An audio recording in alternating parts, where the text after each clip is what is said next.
we're recording everything. There's 6 cameras and 2 microphones. I'm not here. Say something. Hey, PDR.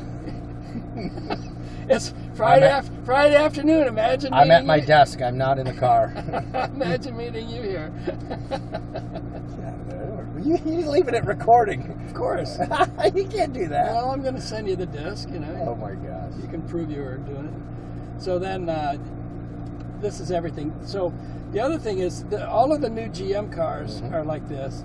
This was new to me. Pull up for drive, park. Yeah, that's bullshit. Yeah, But there's no shift knob, so you got paddle. So if you go into manual, you gotta shift. You can race the engine. And right now, there's not enough. There's only 134 miles on the car, and you have to go 500. You have to go 500 before. Yeah, you can open it up. Before you can open up. Yeah, you gotta let all the seals and everything. Well, right when you hit 500 miles, this 5500 goes down to 8500. Yeah, you gotta go easy on it. So the first 500 miles you can't run it. So you go run 380 more miles and then come back to me. I'm not gonna. I'm gonna sell the car. Why? Before I hit 500, so the next owner can have the pleasure of running it up. Why? Why would you want to do that? Because I'm selling the car. Why are you doing that though? To make money. It's fun. It's a hobby. Well, that's the same. All right, I'm just gonna run up and run back. Oh my gosh, you have such good brakes. You can't imagine. This is a race car. Compared to the red car, the 2 red cars that we just had. Am I in manual paddle? I mean, you're not automatic. You're an automatic drive. That's my seatbelt. I heard it. This. What is your maximum RPM is 5,500 until then? Yeah, you gotta go easy. Yeah, and then it's 8,500, 8,600. I still can't believe you're selling it because you could get more for it. Well, I'm gonna make $65,000. Yeah, that's why you do it. So here I am thinking you bought this because you wanted to ride the hell out of it. No. So what are you gonna buy next? I'm not a Corvette guy. I like Mercedes, although I'm gonna switch to Genesis now. That new flagship Genesis is gonna go around the block. Is a better car than my Mercedes. Really? Yeah, it really is. Oh, I've had 17 S-Class Mercedes, and these brakes. I'm about to switch.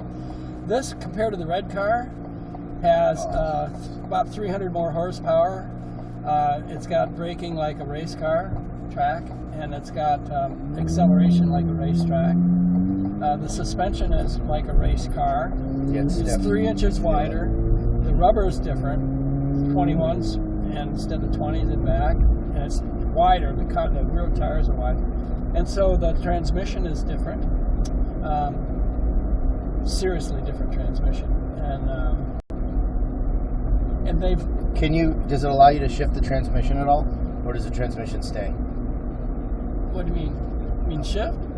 Does the transmission, because the transmission has gears in it. I didn't know if it allowed. Oh yeah, it changes. When you go from track to highway, it changes the shift points. Okay. Seriously changes the shift points. And if you want to experience it, push the Z button right here. This one? Yeah.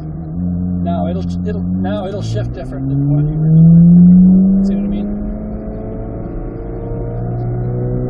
Am I gonna shift? Did you hit the left paddle? No, there you go. So when you're on the Z, see it changes your shift points. Yeah. All I could think of is with all these moving parts, how much everything's going to cost. Yeah. It geared it up.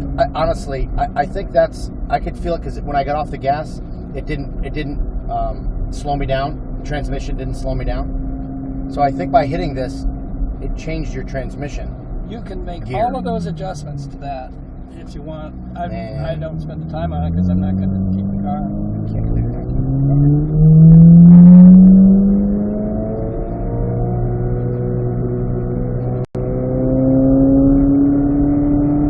It's not going to shift. No, it's up a little bit. Alright, I'm going to go around the block and come back. My mom's home. Yeah, turning it off, you could see it totally gears it back down change the dashboard too. And there's that one that says me.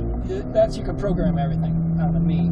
You can program the volume of the stereo, what channel you're on, the temperature on the AC. You can. Let's go to fifth. Yeah, but compared with Dan's red cars that we just got rid of, this car is not for driving around on Sunday afternoon. This is a track car. Yeah. You could still drive it around. Well, you can. It's loud. Yeah, do you see the shift? It's bumpy. Yeah. Well, you got a stiff suspension. You can adjust it, but only to make it stiffer. Correct. My Mercedes, you can adjust it to make it softer. Softer, smoother. Correct.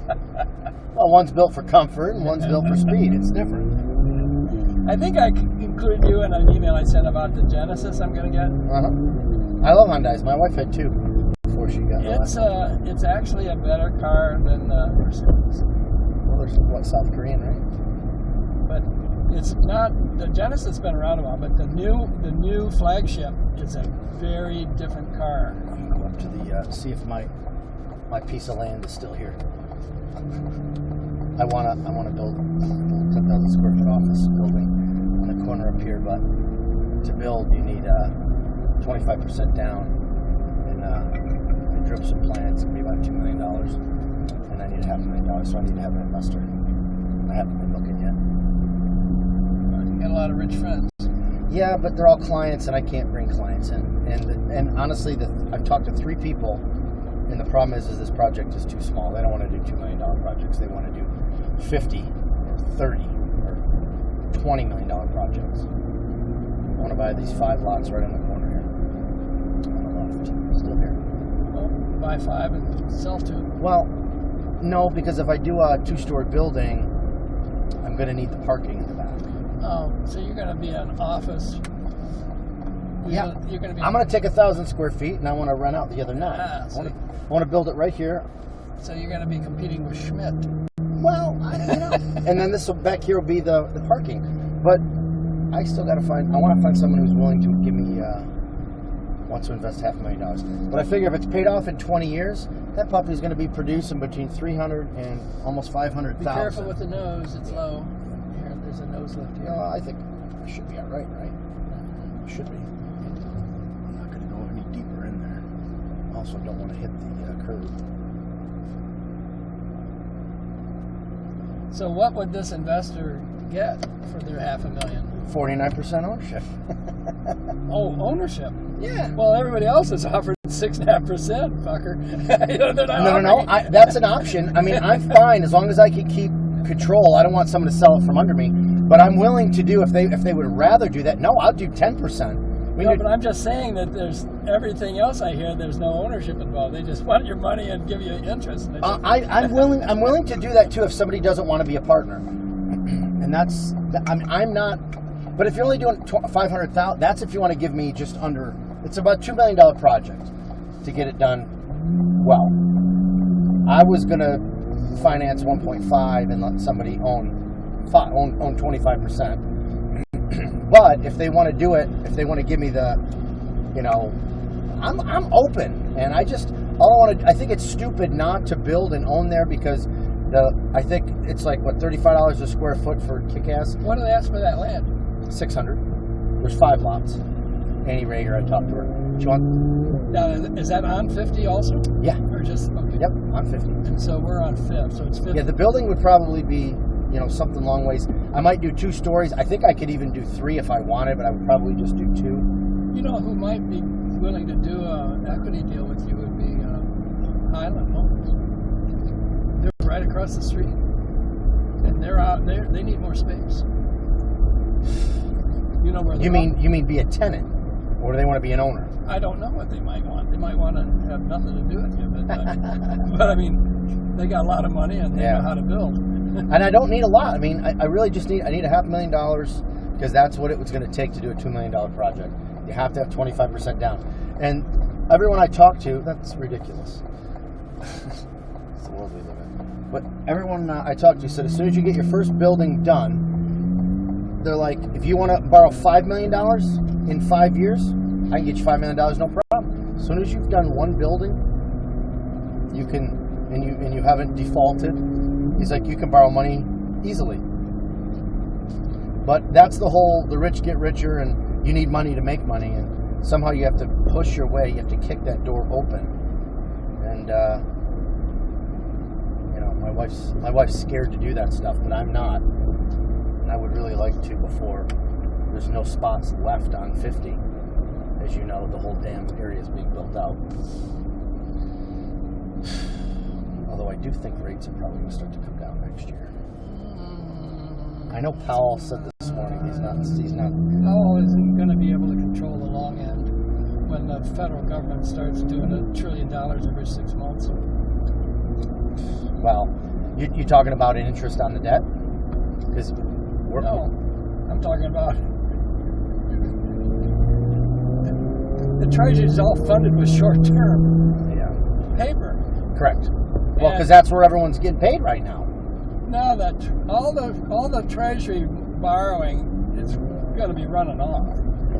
Well, I can tell you that I understand it completely because I've been buying Treasuries almost just under 5% for 2 to 5 years. Every time I'm doing a review for a client, because I think next year at some point they're going to reverse. Powell's a pussy, and he's not going to be as hawkish as he says he is. I don't think he is. He's talking a good game. The Fed can't control the long end of the bond market. They can only control the short end. Right. And they still have $8.5 trillion to get off their books. When they start selling long bonds, you think the interest rates are going down? they got $8.5 trillion worth of shit on their books. They got to get that off sooner or later. I mean, they don't have to, but my guy in Louisiana, wish I could have you speak with at some point. He's been in the industry since 1968. He knows the stock market. He knows Chuck Schwab. So do I. Yeah. Chuck Schwab wanted Peter Giaccone to go in business with him, and Peter's like, that's the biggest mistake I ever did was not go in business with Chuck Schwab when he asked me. But he knows, he's like you. He knows everybody because you've been in the industry so damn long. He seems to think that the minute shit starts to hit the fan, the Fed's going to go in there and buy the market and prop it up. Well, I think I told you this story. I could have owned half of SelectQuote because that was Charles Schwab's insurance, and when I was on the planning board at B of A. I'm not going to sit here and waste your gas. Don't worry about the gas. You should. It's not cheap. So when we bought Charles Schwab as a discount broker, no advisors, we had to spin off the insurance company, and Bill Hayner and I were going to take it over. And he still owns SelectQuote, and I could have been. Yes. I could have been half. It's always the woulda, coulda, shouldas. I hear them from people, from good quality people in my life all the time. I am so glad I didn't do that. I'd still be working for fucking insurance. Where's the button? Where your thumb is. Right here? There it is. Yep, that's it. All right. Well, maybe once you get to 500, call me back or stop by again, and then I can actually pick my equipment.